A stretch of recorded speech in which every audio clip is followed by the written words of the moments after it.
বিশ্বনবীজি মুহাম্মদুর রাসূলুল্লাহ সাল্লাল্লাহু আলাইহি ওয়াসাল্লাম পৃথিবীতে যখন আগমন করেন, মা আমিনা বলেন, আমি পৃথিবীতে বহু শিশু দেখেছি, এত শিশু আমি দেখেছি, কিন্তু আমাকে আল্লাহ তাআলা যে সম্পদ দান করেছেন, আমাকে আল্লাহ তাআলা যে সন্তান দিয়েছেন, আমার মতো, আমার সন্তানের মতো এত সুন্দর সুশ্রী সন্তান আমার চোখে কোনোদিন পড়ে নাই। সুবহানাল্লাহ। আপনার আমার নবীজির দাদা ছিলেন আব্দুল মুত্তালিব। বিভিন্ন দেশে সফর করতেন, ব্যবসা করতেন। আব্দুল মুত্তালিব বলে, আমি যেহেতু বিভিন্ন দেশে সফর করি, সমাজের নামি দামি একজন মানুষ ছিলাম, অতএব আমার ব্যবসার সুবিধার্থে আমাকে অনেক মানুষ শ্রদ্ধা করত, ভক্তি করত। অনেক শিশুদেরকে আমার কাছে ঝাড়ফুঁক দেওয়ার জন্য আনত। আমি অনেক শিশু দেখেছি, অনেক মানুষ দেখেছি। আমার নাতি আব্দুল্লাহর ছেলে মোহাম্মদের মতো এত সুন্দর সুশ্রী সন্তান আমার জিন্দেগিতে আমি কোনো দিন দেখি না। আবু তালেব ছিলেন নবীজির চাচা। 40-45 বছর পর্যন্ত বিশ্ব নবীকে দেখেছেন, খুব কাছে থেকে দেখেছেন, ভিতরের বাহিরের সব জায়গা দেখেছেন। আবু তালেব বলে, আমি এত দেশ সফর করেছি, এত দেশ সফর করেছি, এত জায়গা গিয়েছি, এত মানুষ দেখেছি, আমার ভাতিজা মুহাম্মাদের মতো এত সুন্দর মানুষ আমার চোখে কোনোদিন পড়ে না। আমরা আখিরি জামানার উম্মত, আমাদের কিন্তু অনেক দাম। এটা আমরা অনেকে হয়তো জানি না আমাদের কত দাম। দোয়েল পাখি বাংলাদেশের জাতীয় পাখি। এই দোয়েল পাখি জানে না যে সে বাংলাদেশের জাতীয় পাখি, এজন্য তাকে রাষ্ট্রীয়ভাবে ভাতা দেওয়া হয় না। কাঁঠাল বাংলাদেশের জাতীয় ফল, এজন্য কাঁঠালকে অনেক কিছু করে রাখা হয় না। ইলিশ মাছ বাংলাদেশের জাতীয় মাছ, এজন্য ইলিশকে অনেক কিছু করা হয় না। যদিও দাম বেশি, কেউ খাইতে পারে, কেউ পারে না। ইলিশ যেমন জানে না সে বাংলাদেশের জাতীয় মাছ, কাঁঠাল যেমন জানে না সে বাংলাদেশের জাতীয় ফল, দোয়েল যেমন জানে না সে বাংলাদেশের জাতীয় পাখি, আমরাও অনেকে জানি না যে আমরা আখিরি জামানার নবীর উম্মত এবং আমাদের দাম কত। কি বলেন? যদি জানতে পারতাম, আমাদের দামকে সমুন্নত করে রাখার জন্য, আমাদের দামকে আরও বাড়াবার জন্য আমরা অক্লান্ত পরিশ্রম করতাম, মেহনত করতাম। আসলে আমরা জানি না। কেন জানি না? আমরা যার উম্মত সেই নবীর সম্পর্কেও আমরা জানি না। এজন্য আমাদের জানার দরকার। আমরা জানলে নবীজিকে আমাদের মানতে সহজ হবে, নবীজির প্রতি মহব্বত বেড়ে যাবে, নবীজির প্রতি ভালোবাসা বেড়ে যাবে। বিশ্ব নবীজিকে আল্লাহ তাআলা নিজেই সম্বোধন করে বলেছেন। কোরআন কারিমের 21তম সূরা, সূরাটির নাম হচ্ছে সূরা আম্বিয়া। বলেন সূরার নাম কি? সূরা আম্বিয়া। আম্বিয়া বলা হয় নবীদেরকে। এই সমস্ত নবীদের নামে আল্লাহ তাআলা সূরা নাযিল করেছেন, নাম দিয়েছেন সূরা আম্বিয়া। এই আম্বিয়া সূরার 107 নং আয়াত। এই আয়াতে আল্লাহ তাআলা নবীজির পরিচয় দিয়েছেন। নবীজির পরিচয় আল্লাহ তাআলা কোরআন কারিমের আরও বিভিন্ন সূরার মধ্যে দিয়েছেন।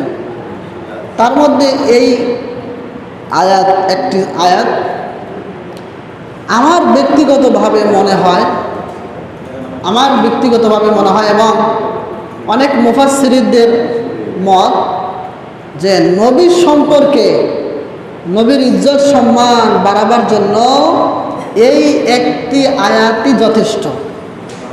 আল্লাহ তাআলার এই একটি কথাই যথেষ্ট ছিল, আর কোনো কথার দরকার হয় না। একটি কথার এত ওজন, একটি কথার এত ব্যাখ্যা।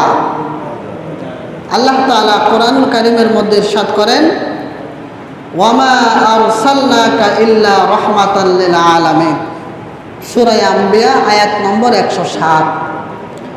আল্লাহ তাআলা নবীর জন্য ইরশাদ করেন, হে নবী, আমি আপনাকে তাম জগতের রহমত স্বরূপ আমি আপনাকে প্রেরণ করেছি। সবাই বলেন সুবহানাল্লাহ। তাম জগতের রহমত স্বরূপ, এবং রহমত শুধু আমাদের এই আখিরি জামানার নবীর উম্মতদের জন্য শুধু রহমত না, আগের জামানার নবীর উম্মতদের জন্য আমার নবীর রহমত। বলেন সুবহানাল্লাহ।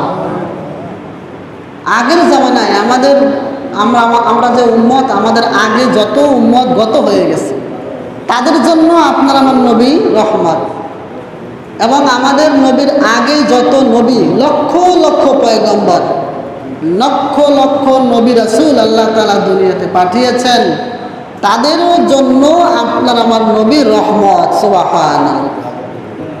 আসমানবাসীর জন্য আপনার আমার নবী রহমত, জমিনবাসীর জন্য আপনার আমার নবী রহমত।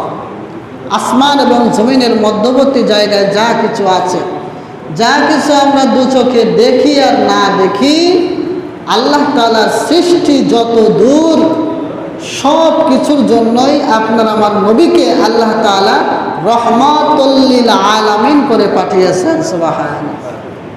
এখন বুঝেন আমরা কেমন নবী পেয়েছি। আমাদের অনেক দাম। আমরা আখিরি জামানার নবীর উম্মত, এটা আমাদের গুণে আমরা দামি না, আমার নবীর মাধ্যমে আমরা দামি। এই নবী আগমনের পূর্ব থেকে নবীর বরকত, নবীর রহমত আগে থেকেই প্রকাশ হয়ে গেছে। আগেই আল্লাহ তাআলা রহমত বরকত শুরু করে দিয়েছেন। যেমন গত জুমায় বলেছি, বিশ্ব নবীজি যখন মায়ের পেটে অন্যান্য মহিলাদের গর্ভের মধ্যে সন্তান আসলে যেমন কষ্ট হয়, পরিবর্তন হয়, এরকম কোনো কিছুই মা আমিনার হয় নাই। ভূমিষ্ঠের সময় কোনো কষ্ট হয় নাই, কোনো ধাত্রীর প্রয়োজন হয় নাই, আলাদা করে কোনো আলো, কোনো বাতাস বা কোনো কিছুর দরকার হয় নাই। আপনার আমার নবীকে আল্লাহ তাআলা স্পেশাল করে দুনিয়াতে এনেছেন, দুনিয়াতে পাঠিয়েছেন। সুবহানাল্লাহ। বিশ্ব নবীজি মুহাম্মাদুর রাসূলুল্লাহ সাল্লাল্লাহু আলাইহি ওয়াসাল্লাম পৃথিবীতে যখন আগমন করেন, মা আমিনা বলেন,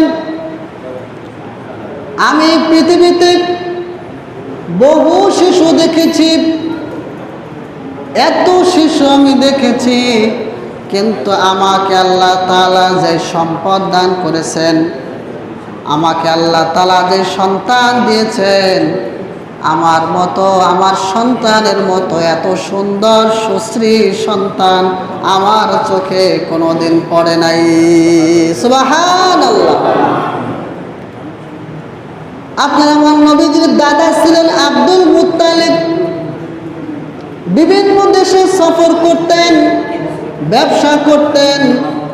আব্দুল মুত্তালিব বলে, আমি যেহেতু বিভিন্ন দেশে সফর করি, সমাজের নামি দামি একজন মানুষ ছিলাম, অতএব আমার ব্যবসার সুবিধার্থে আমাকে অনেক মানুষ শ্রদ্ধা করত, ভক্তি করত। অনেক শিশুদেরকে আমার কাছে ঝাড়ফুঁক দেওয়ার জন্য আনত। আমি অনেক শিশু দেখেছি, অনেক মানুষ দেখেছি।